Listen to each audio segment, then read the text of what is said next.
બ્રહ્મલીન ડોંગરે બાપા એમ કહેતા કે જગતમાં 3 વસ્તુ કોઈ દિવસ બદલવી નહીં. એક મંત્ર કોઈ દિવસ નહીં બદલવો. ગુરુએ જે મંત્ર આપ્યો હોય એને પકડો, એ બદલાય નહીં. ઘણા તમારી પાસે આવશે કે આ મંત્રમાં શું રાખ્યું છે, રામ રામ શું કર્યા છો, રામમાં શું છે, કૃષ્ણ કૃષ્ણ, આવું બની શકે, પણ મંત્ર કોઈ દિવસ બદલવો નહીં. ગુરુએ આપેલો મંત્ર પકડી રાખો. તમને કોઈ ઠાકર ધણી કહી દીધું, બસ અમારો ઠાકર ધણી, પછી એને ફેરવવો નહીં સાહેબ, એ આપણો ધણી ઠાકર, વાત પૂરી. મંત્ર કોઈ દિવસ બદલવો નહીં.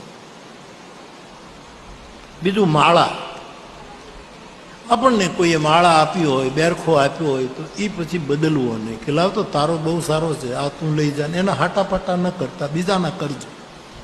માળાને કોઈ દિવસ બદલવી, મંત્ર બદલવો નહીં, માળા ન બદલવી. અને આપણા ઈષ્ટદેવની મૂર્તિ કોઈ દિવસ ન બદલવી. આપણો જે ઈષ્ટદેવ દ્વારકાધીશ હોય, રામ હોય, જે હોય તે, એની મૂર્તિ નહીં.